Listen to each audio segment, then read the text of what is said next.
जय श्री कृष्णा। राधे राधे जी। आज की कथा में आप सभी भक्तों का हार्दिक स्वागत है।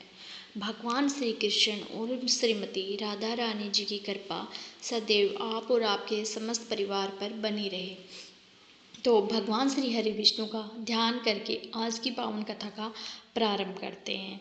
अगर आपको अक्षय तृतीया के बारे में जानकारी प्राप्त करनी है तो वीडियो चैनल पर अपलोड हो गए हैं, आप जाके देखिए। अगर कोई अक्षय तृतीया से संबंधित कोई प्रश्न है तो आप हमें कमेंट करें, तो अगले वीडियो में हम उनका जवाब देंगे, आपको देने की पूरी कोशिश करेंगे। तो आज की कथा का प्रारंभ करते हैं। मिथिलापति ने पूछा, हे ब्राह्मण, इस वैशाख माह में कौन कौन सी तिथियां पुण्यदायिनी होती हैं? श्रुति देव जी बोले, सूर्य के मेष राशि में स्थित होने पर वैशाख माह में 30 तिथियां पुण्यदायिनी मानी गई हैं। एकादशी में किया हुआ पुण्य कोटि गुना होता है। उसमें स्नान, दान, तपस्या, होम, देव पूजा, पुण्य कर्म एवं कथा का श्रवण किया जाए तो यह तत्काल ही मुक्ति देने वाला होता है। जो रोग आदि से ग्रस्त होता है, दरिद्रता से पीड़ित हो, वह मनुष्य इस पुण्यमय कथा को सुनकर करते करते होता है। वैशाख माह में सेवन करने योग्य मन से सेवन करने योग्य है, क्योंकि यह समय उत्तम गुणों से युक्त है। दरिद्र, धन्ना, पंगु, अंधा, नपुंसक, विधवा, साधारण स्त्री, पुरुष, बालक, युवा, वृद्ध तथा रोग से पीड़ित मनुष्य ही क्यों ना हो, वैशाख माह का धर्म सबके लिए अत्यंत सुख शांति है। परम पुण्यमय इस वैशाख माह में जब सूर्य मेष राशि में स्थित हो, तब पापनाशनी अमावस्या कोट गया के समान फल देने वाली होती है। हे राजन, जब पृथ्वी पर राजश्री सावर्णी का शासन था, तब उस समय 30वें कलयुग के अंत में सभी धर्मों का लोप हो चुका था। उसी समय अनर्थ देश में धर्मवर्ण नाम से विख्यात एक ब्राह्मण थे। मुनिवर धर्मवर्ण ने उस कलयुग में ही किसी समय महात्मा मुनियों के सत्रायज्ञ में सम्मिलित होने के लिए पुष्कर क्षेत्र की यात्रा की।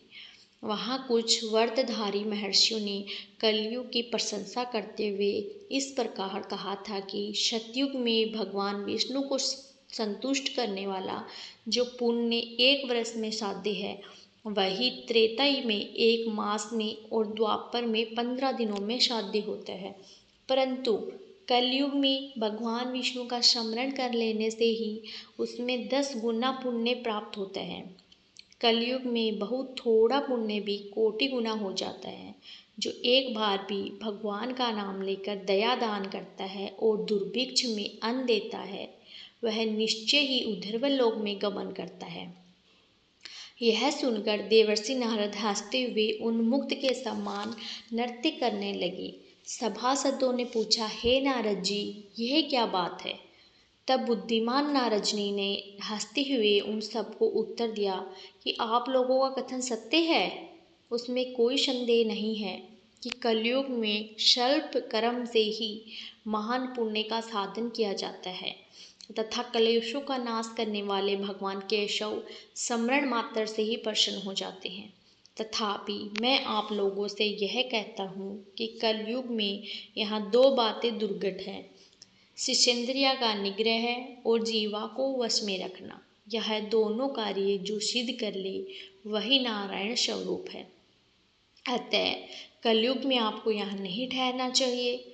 नारद जी की यह बात सुनकर उत्तम व्रत का पालन करने वाले ऋषि सहसा ही यज्ञ को समाप्त करके सुखपूर्वक चले गए। धर्मवर्ण ने भी यह बात सुनकर भूलोक को त्याग देने का विचार किया।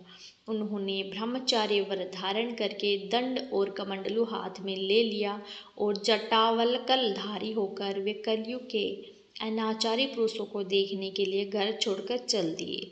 उनके मन में बड़ा विस्मय हो रहा था। उन्होंने देखा प्राय मनुष्य पापाचार में प्रवृत्त होकर बड़े भयंकर एवं दुष्ट हो गए हैं। ब्राह्मण पाखंडी हो चले हैं, शूद्र संन्यास धारण करते हैं, पत्नी अपने पति से द्वेष रखती है, शिष्य गुरु से वैर कर रहा है, सेवक स्वामी और पुत्र पिता के घात में लगा हुआ है, ब्राह्मण शूद्र व्रत और गोएं बकरियों के समान हो गए हैं। वेदों में गाथा की ही प्रधानता रह गई है और शुभ कर्म साधारण लौकिक कृत्यों के ही समान रह गई है। इनके प्रति किसी की महत्व बुद्धि नहीं है। भूत प्रेत और पिशाच आदि की उपासना चल पड़ी है। यह सब लोग मैथुन में ही आसक्त हैं और उसके लिए अपने प्राण भी खो बैठते हैं। सब लोग झूठी गवाही देते हैं। मन में सदा छल कपट भरा रहता है। कलयुग में सदा लोगों के मन में कुछ और वाणी में कुछ और तथा क्रिया में कुछ और ही देखा जाता है। सबकी विद्या किसी न किसी स्वार्थ को लेकर ही होती है और केवल राजभवन में ही उसका आदर होता है। संगीत आदि कलात्मक विद्याएं भी राजाओं को प्रिय है। कली में अधम मनुष्य पूजे जाते हैं और श्रेष्ठ पुरुषों की अवहेलना होती है। कली में वेदों के विद्वान ब्राह्मण दरिद्र होते हैं। लोगों में प्राय भगवान की भक्ति नहीं होती है। पुण्य क्षेत्रों में पाखंड अधिक बढ़ जाता है। शुद्ध लोग जटाधारी तपस्वी बनकर धर्म की व्याख्या करते हैं। सभी मनुष्य अल्पायु दयाहीन और शठ होते हैं। कली में प्राय सभी कर्म धर्म के व्याख्याता बन जाते हैं और दूसरे के कुछ लेने में ही उत्सव मनाते हैं, अपनी पूजा कराना चाहते हैं और व्यर्थ ही दूसरों की निंदा करते हैं। अपने घर आने पर सभी अपने स्वामी के दोस्तों की चर्चा में ही तत्पर रहते हैं। कली में लोग साधुओं को नहीं जानते, पापियों को ही बहुत आदर कर देते हैं। दुराग्रही लोग इतने दुराग्रही होते हैं कि साधु पुरुषों के एक दोस्त को अभी ढिंढोरा पीटते हैं। वो पाप आत्माओं के दोस्त समूह को भी गुण बतलाते हैं। कली में गुणगान मनुष्य दूसरों के गुणों को ना देखकर उनके दोषों को ही ग्रहण करते हैं। जैसे पानी में रहने वाली जोग प्राणियों के रक्त पीती है, जल नहीं पीती, उसी प्रकार जोग के धर्म में संयुक्त होकर मनुष्य दूसरे का रक्त चूसते हैं। औषधियाँ शक्तिहीन होती हैं, ऋतुओं में उलटफेर हो जाता है, सब राष्ट्रों में अकाल पड़ता है, कन्या युग समय में स्नानोत्पत्ति नहीं करती। लोग नट और नर्तकों की विद्याओं में विशेष प्रेम करते हैं। जो वेद वेदांता की विद्याओं में तत्पर और अति गुणवान हैं, उन्हें अज्ञानी मनुष्य सेवक की दृष्टि से देखते हैं। वे सब के सब भ्रष्ट हैं। प्राय लोग श्राद्ध कर्म का त्याग करते हैं, वैदिक कर्मों को छोड़ बैठते हैं। जीवा पर भगवान विष्णु के नाम कभी नहीं आते। लोग श्रृंगार रस में आनंद का अनुभव करते हैं और उसी के गीत गाते हैं। कलयुग के मनुष्य में ना कभी भगवान विष्णु की सेवा देखी जाती है, ना शास्त्रीय चर्चा होती है, ना कभी यज्ञ की दीक्षा है, ना विचार का लेस, ना तीर्थ यात्रा, ना दान धर्म ही होते हैं देखे जाते हैं। यह कितने आश्चर्य की बात है। उन सबको देखकर धर्म वर्ण को बड़ा भय लगा।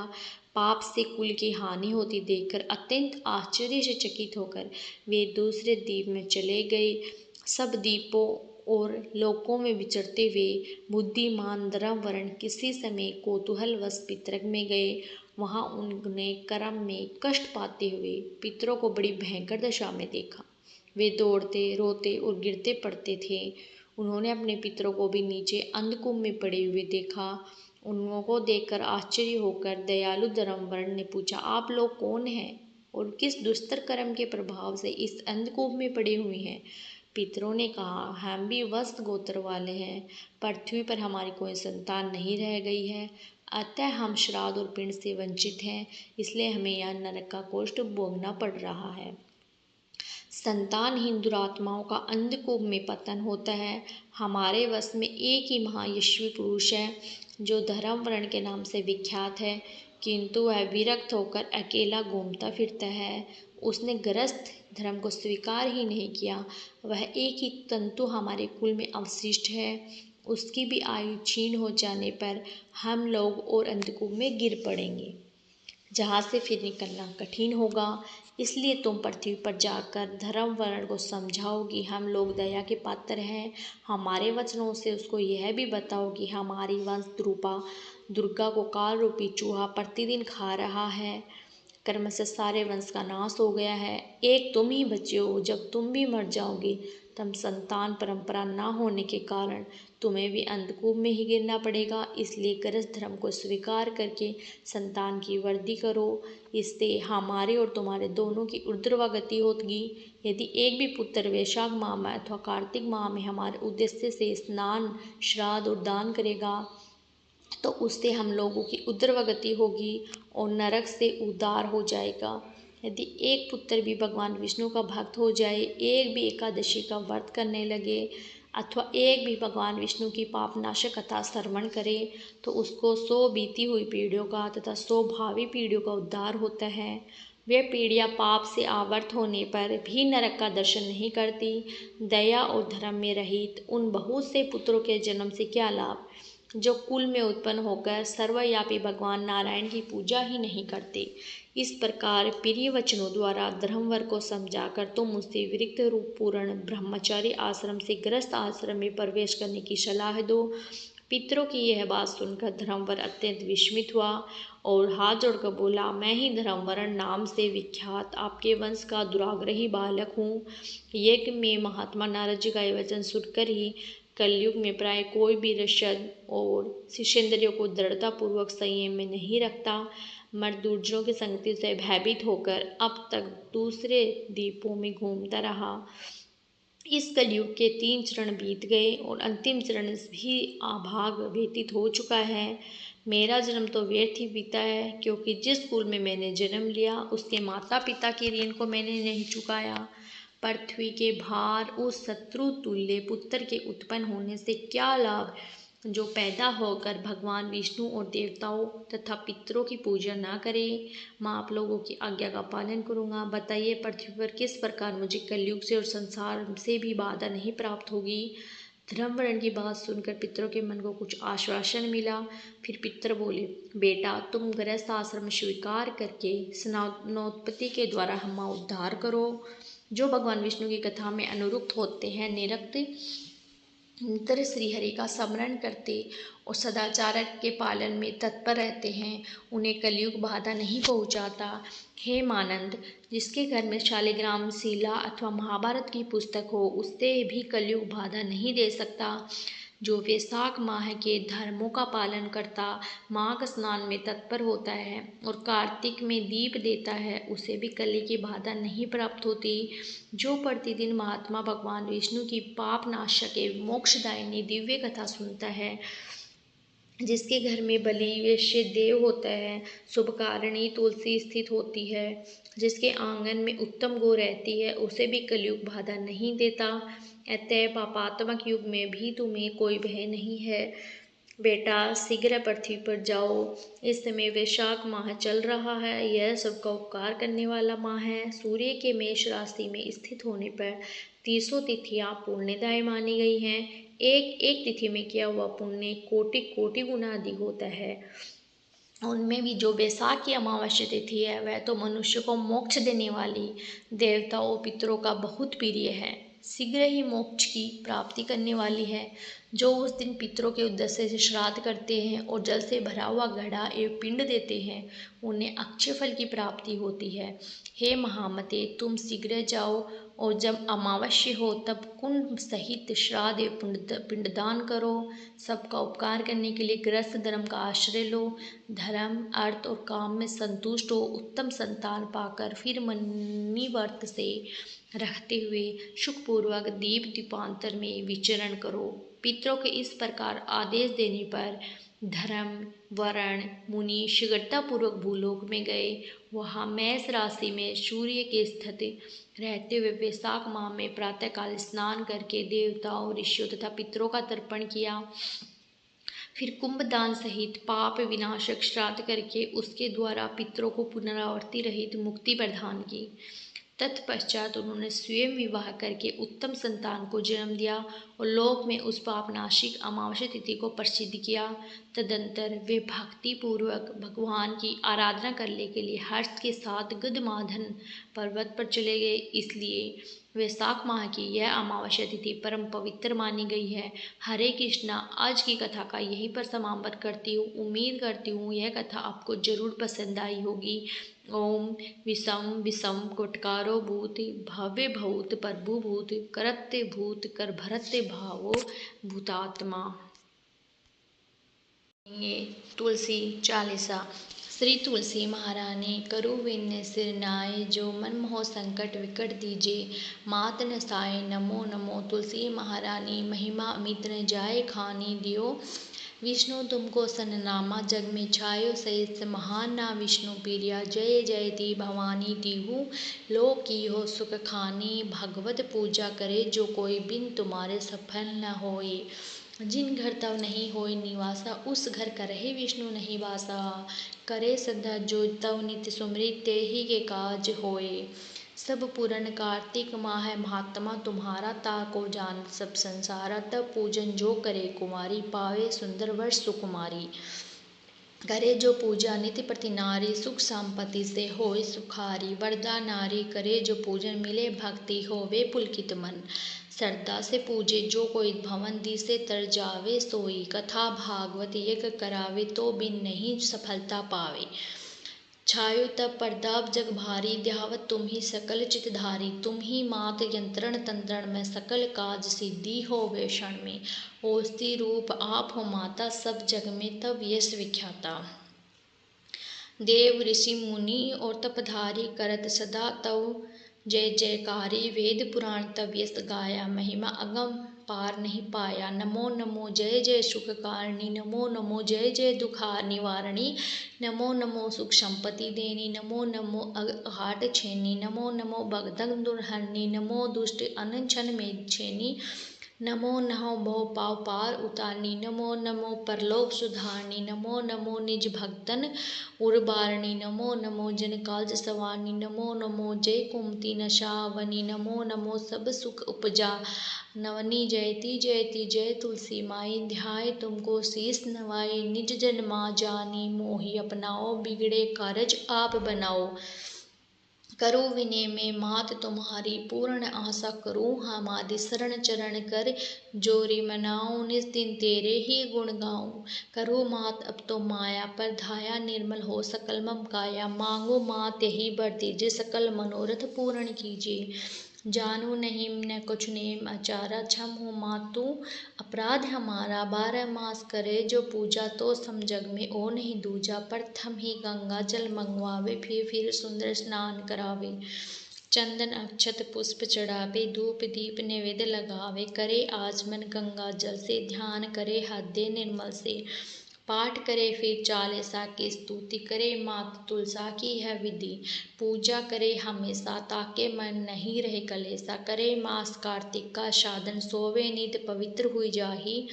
यह कहा कथा महासुखदाई, पढ़े सुने सो भाव तर जाई। यह तुलसी चालीसा पाठ करे जो कोई, गोविंद सो फल पावे ही जो मन इच्छा होई। तुलसी चालीसा संपूर्ण। अब आप सुनेंगे तुलसी महारानी की आरती। तुलसी महारानी नमो नमो, हरि की पटरानी नमो नमो। तुलसी महारानी नमो नमो, हरि की पटरानी नमो नमो। धन्य तुलसी पूर्ण कीन्यो, धन्य तुलसी पूर्ण तप कीन्यो। शालिग्राम की बनी पटरानी नमो नमो। तुलसी महारानी नमो नमो, हरि की पटरानी नमो नमो। जाके पत्तर मंजरी कोमल, जाके पत्तर मंजरी कोमल। श्रीपति कमल चरण लपटा नहीं, नमो नमो नमो। हरि की पटरानी नमो नमो, तुलसी महारानी नमो नमो। धूप दीप नैवेद्य आरती, धूप दीप नैवेद्य आरती। पुष्पन की वर्षा बरसानी, नमो नमो। हरि की पटरानी नमो नमो। तुलसी महारानी नमो नमो। 6 भोग 26 व्यंजन, 6 भोग 36 व्यंजन। बिल तुलसी हरि एक न माने, नमो नमो। तुलसी महारानी नमो नमो, हरि की पटरानी नमो नमो। सभी सखी मैया तेरो यश गावे, सभी सखी मैया तेरो यश गावे। भक्ति दान दी जय महारानी नमो नमो। तुलसी महारानी नमो नमो, हरि की पटरानी नमो नमो। नमो तुलसी महारानी नमो नमो। तुलसी महारानी, तुलसी महारानी नमो नमो। हरि की पटरानी नमो नमो। तुलसी महारानी नमो नमो, हरि की पटरानी नमो नमो। प्रेम से बोले तुलसी मैया की जय। दोस्तों उम्मीद करती हूँ आज की वीडियो आपको ज़रूर पसंद आई होगी। वीडियो पसंद आए तो वीडियो को लाइक ज़रूर कीजिए, और अगर संभव हो तो वीडियो को शेयर कीजिए। चैनल पर पहली बार आए हैं तो आपने चैनल को सब्सक्राइब नहीं किया, तो आज की वीडियो अगर आपको अच्छी लगी हो तो आप चैनल सब्सक्राइब करें, बेल आइकन को ज़रूर प्रेस करें। इससे होगा चैनल पर जो भी नई वीडियो अपलोड होगी उसका नोटिफिकेशन आपको सही समय पर प्राप्त होगा। मिलती हूँ आपसे अगली वीडियो में, तब तक के लिए राधे राधे, जय श्री कृष्ण।